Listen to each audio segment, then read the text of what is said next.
Lovely to see you all. Thank you for coming to this panel. So slightly different format. This is a panel and we really hope to encourage some kind of questions and discussions on this topic. I'm Rhiannon Sullivan. I'm the Vice President of Strategy and Business Development at Care2.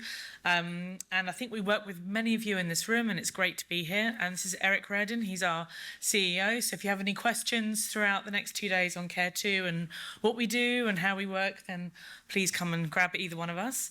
I'll let Kim and Paul introduce themselves. So Kim, do you want to introduce yourself? Hello, I'm Kim Watson, Head of Digital at the charity Freedom from Torture. And I have been in that role for about 4 months, so coming up to speed with the charity's sort of data setup and opt-ins. So we'll be talking a bit more about that in a moment. Yeah. Paul, do you want to introduce? Hi, I'm Paul, the Strategic Director of Business Development and Engaging Networks. I'm obviously at the conference in that capacity, but I think in terms of this talk, I'm kind of more here as the ex-Director of Fundraising at the charity RNID, where I chaired the group that managed compliance, data protection, and then before that, I worked at Aston UK, where I helped implement the GDPR as that came into force, and worked as part of their compliance group. So I've done a lot on the topic in my past career. That's great. Thanks, Paul. So just to kind of set the scene before we kind of get into it, the soft opt-in and what is the soft opt-in? So just before I get into it, can I just have a show of hands? Is everyone aware of the forthcoming data use and access bill and the forthcoming changes? Sort of 50-50. Okay, good, great. Okay, so let me just... There we go. So what we're here to talk about, this is a bill that's currently going through Parliament and it's the Data Use and Access Bill. And provisionally, what we're here to talk about is there is a rule for marketing for commercial organisations currently, and it's been that rule for a long time, that if you show and express an interest on behalf of that commercial organisation, for example, buying a product, then you can automatically contact them. And currently, under the law, that rule does not apply to charities, so you cannot do that. So you have to explicitly opt in, as we all know, under GDPR, to be contacted by that charity. So the extension of the soft opt-in to charities has now been included in this Data Use and Access Bill, which is going through Parliament. And to be clear, it's not yet passed, and we're going to talk about that. It's literally in the last final amendments, it's been going now for, I think, 6 months through Parliament. But really today, we're talking about what that sort of the impact of the kind of extension of that soft opt-in can be for charities. I think just a couple of things to set the scene before we kind of get into discussion.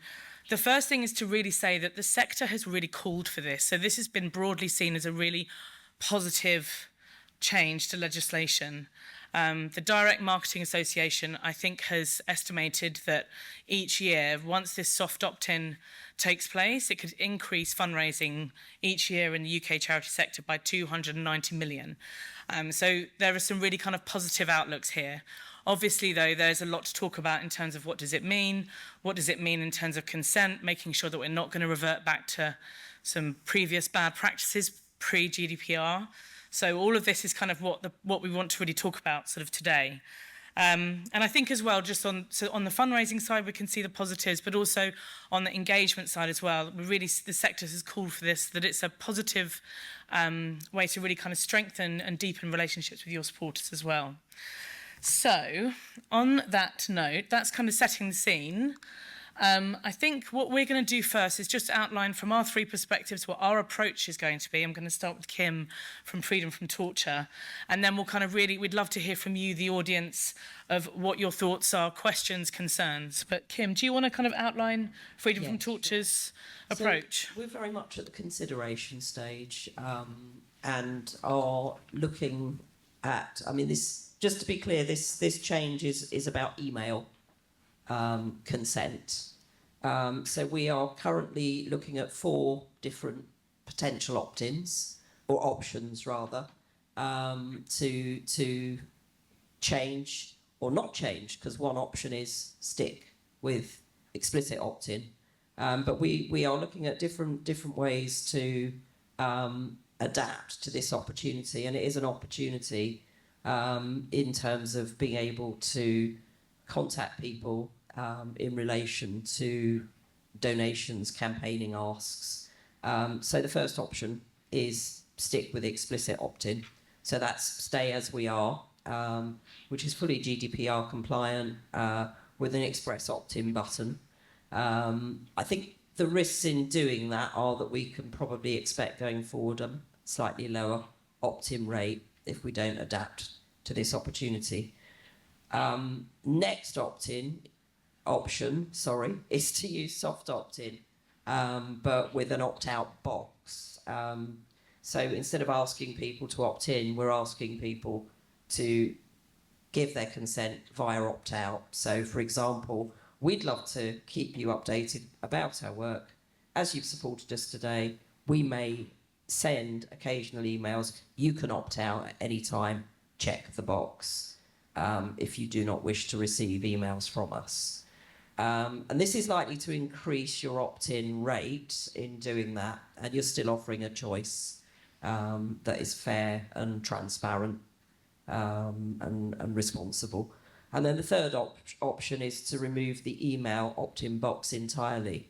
And this is something that we've seen done with post and phone-related consent. And this is really kind of using the legitimate interest approach, but it's also about using the privacy statement so that people are told in the privacy statement that they'll continue receiving emails unless they choose to unsubscribe at a later stage. And I'll come on to what's important in implementing that option as well. And I think a number of charities have done this with the application of telephone consent around legitimate interest and seen some really successful results in doing so. If you went down this route as well and you don't ask for SMS consent, then in theory you are using legitimate interest for email, post and phone. And then the final approach is a hybrid approach, so it's using soft opt-in for email and post and consent for other, explicit consent for other channels. So you can mix and match with your different platforms, but in all four instances, really important to remember that the content that you're sending has to be relevant to your charity's mission. People are clearly told that they can opt out at any time, and that every email includes a clear opt-out or unsubscribe link. And in terms of the approach for us next, we've got to review our donations forms, thinking about which of those approaches we want to take and make necessary changes there, but also to update our privacy notices to reflect what we're changing, and making opt-out really easy for people. So a big clear unsubscribe link, a very clear instruction for how they can opt out, and also importantly making sure that all of our staff and key stakeholders involved in obtaining consent are trained and fully appraised of the impacts of the changes in the data usage bill. That's it. Yeah, it's great. Thanks again. Do you want to go on to what your kind of thoughts are, Paul, and then I'll kind of cover off what we're doing at Care 2, and then we can get some questions. Sure. I think the first thing to say is that the various approaches that Kim talked about can all be supported on the Engaging Networks platform. One of the advantages of working in a number of different jurisdictions is that we have very flexible kind of data protection options for people, and I'll talk a little bit about that in the next workshop. Personally, obviously, it doesn't directly impact me, but I have tested the soft opt-in in previous roles. Charities can currently use the soft opt-in if you're offering people a commercial product, and obviously lots of charities sell lottery tickets to supporters. And I've previously experimented with using the soft opt-in, advertising raffles to lottery ticket purchasers and vice versa, because raffle tickets are an excellent cross-sell to lottery players, and it works very, very well. I don't think we ever received a complaint about sending somebody Communication, I think, at the end of the day is quite relevant. It may not sound very moral to say we know you like gambling, so here's another gambling product, but it at least feels consistent. And I think that that's the key takeaway that I'd give everybody, which is to maintain that relevance and that level of consistency with your supporters.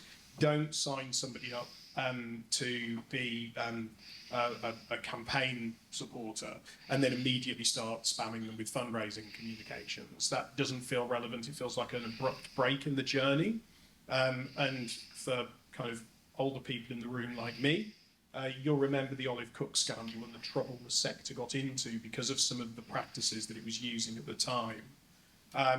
We don't want a repeat of that, and I think the change in the legislation it's a great opportunity for the sector, but it's one that we shouldn't waste because we've seen that governments, as they legislate and change frameworks, are very happy to say, well, actually, we don't trust the sector with a practice that we'll trust other people with. So I think it's about that relevance and about everything feeling like it's a natural part of that supporter's journey and that supporter's relationship with your organisation. Yeah, I agree. Thanks, Paul. And then just to kind of finish off from the perspective of Care2, we obviously we've been following this very closely. We agree, and our approach is very much to kind of, we want to make sure that we're taking advantage of this opportunity on behalf of our clients. So we will be looking at how we're going to sort of pivot our UK clients to the soft opt-in. But the key message here is that it's still, and it's everything you've said, that it's still very much permission-based. It's still very much, related and linked to your organisation, your cause, your impact, your petition that you're signing or your action on Care2. So, yeah, I mean, obviously there'll be no changes without any of our clients being notified and knowing about it first, and it's not quite law yet, but we are excited to see when it will be. But if anyone has any questions on that, and we're just going through the process at the moment on Care2, and our whole model really outside of the UK and the EU at the moment is really kind of using the sort of soft opt-in, and we have an absolutely clear opt-out. We have permission-based language. So we expect the transfer to be fairly seamless once we kind of go through that process. But obviously we're keeping an eye on it and kind of will be, evolving as it kind of gets launched across the sector. So should we go to some questions and discussion, which is what the next slide says?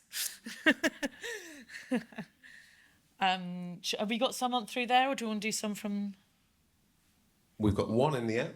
And Okay. then I can open it up to the floor. All right. First one in the app, or the only one in the app. Which bad practices from pre-GDPR days do you worry could return if the legislation is approved? It's a great question, and I think Paul kind of mentioned that. And again, I certainly remember the Olive Cook scandals. But Paul, do you want to? Yeah, I think to refer to that.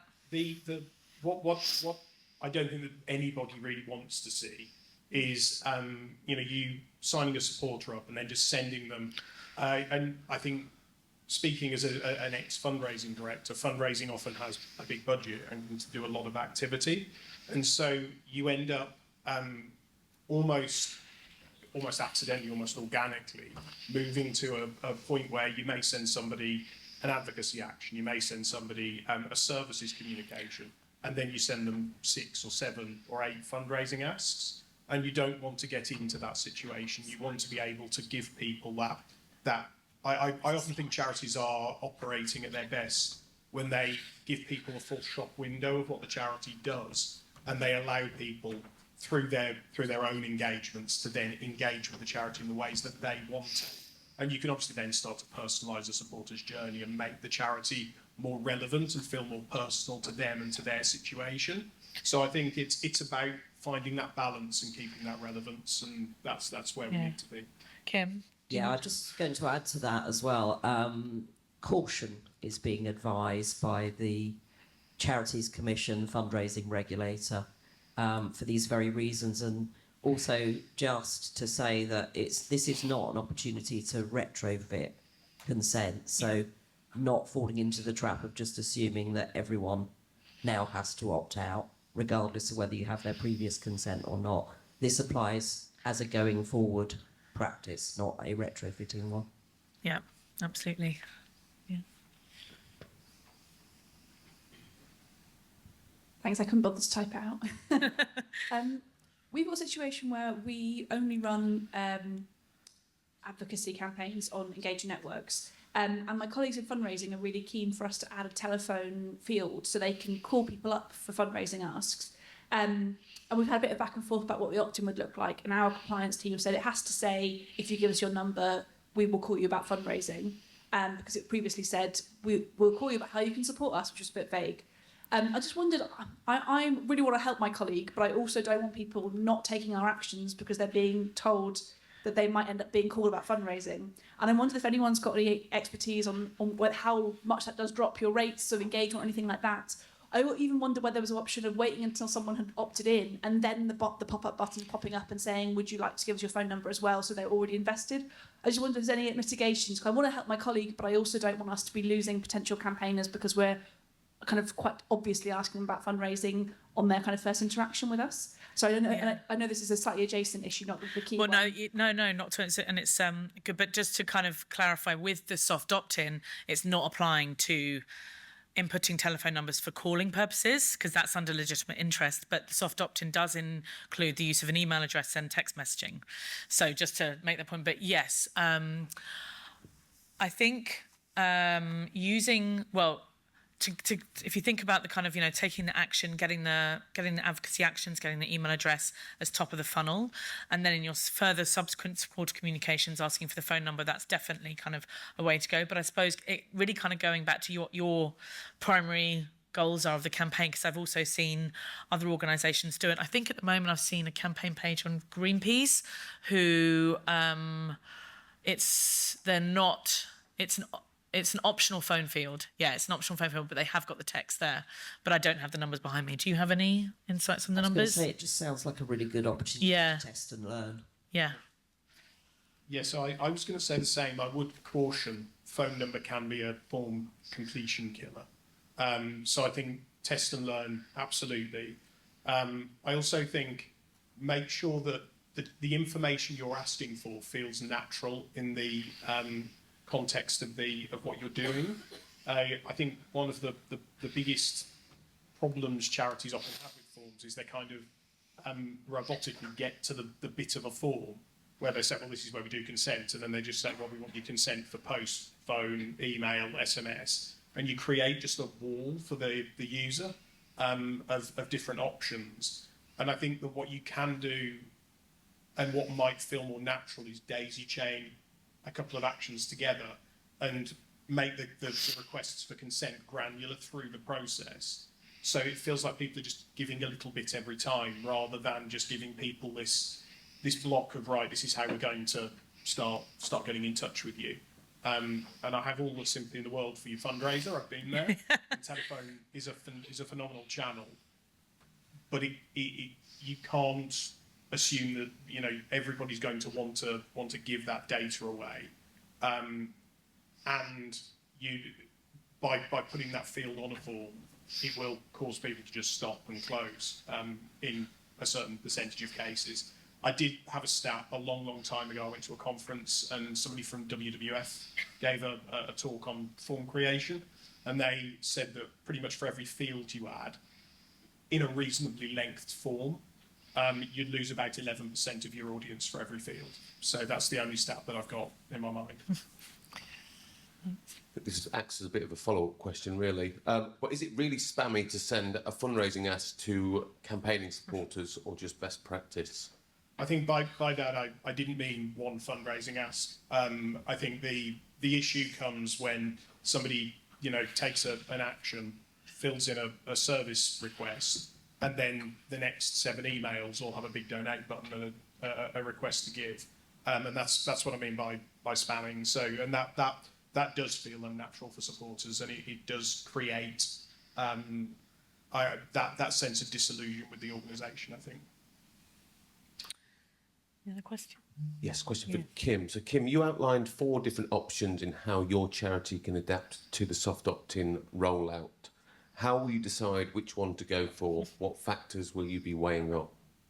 So we'll be weighing up, obviously, the current state of our opt-in, so how we currently operate, how our data and CRM platforms integrate, And we will also be looking at a kind of acquisition and plans going forward. So we've got a very strong plan in terms of fundraising and campaigning that are running side by side for the current year, and it will be reviewing which option best suits those plans matched with the capabilities. Obviously, engaging networks, highly capable platform, building that through into the CRM that we use, which is a platform called ARMS at the moment as well, and matching that data is going to be really, really important as well. So each of the fields in our forms will need to be mapped through into our database. So there's an element there of strategy, best practice,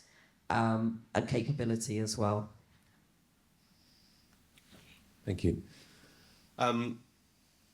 Is the significance of GDPR lessening with this new legislation, and will it eventually become irrelevant, or can the new legislation work alongside GDPR's existing laws?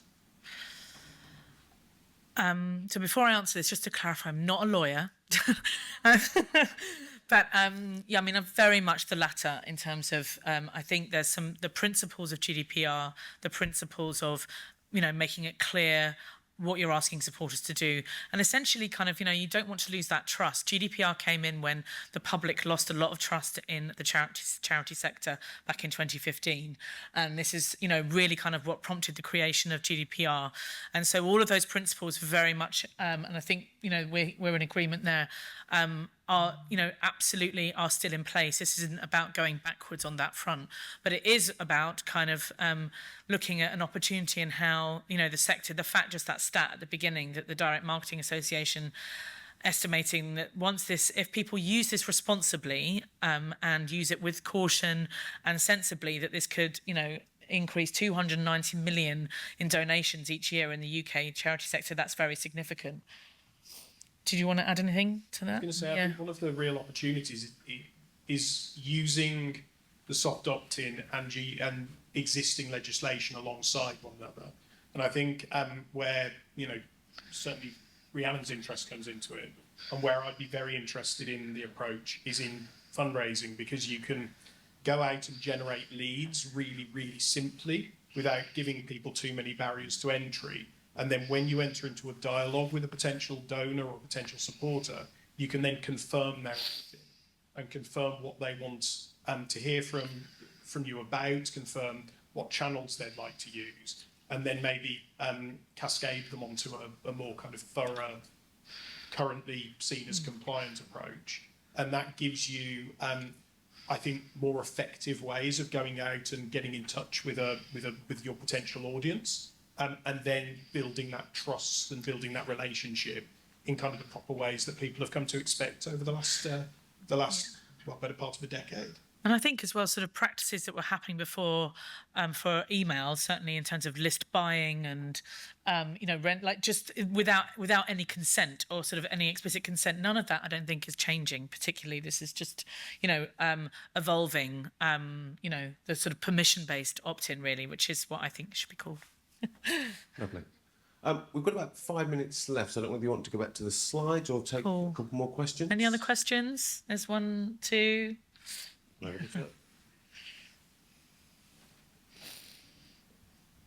Hello. My understanding is that the new legislation is only going to apply for charities, but not to not-for-profit organisations. And we're a not-for-profit, we're not a charity. We've been pushing to try and get it extended to not-for-profits. But I wondered if you had any advice for not-for-profit organisations, or if there are other people in a similar situation that might want to join us in lobbying to get this extended.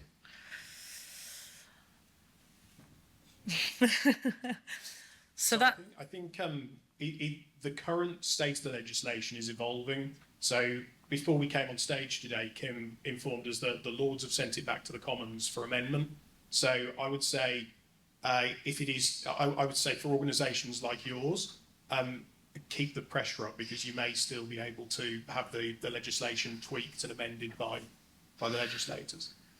Yeah, and I would also double check because I've seen different language in different places where not-for-profit and charity's been used from other kind of sources, and then at times where it hasn't. So, yeah, it's a really good question, and one that I think, yeah, I'd be keen to kind of understand as well. So, let's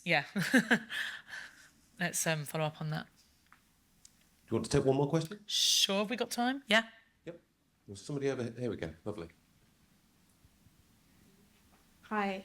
You've kind of already spoken a little bit to this, but I was wondering if you could speak a bit more to if you are to change consent processes for email, how are you looking to change your welcome journey in that specific journey in the language and maybe, the kind of the way you're introducing yourself as a charity? I think it's been very, very clear from the get-go in that welcome journey of what the charity purpose is. So as the legislation is insistent that content has to be relevant to the charity's purpose, I think start with purpose would be my recommendation.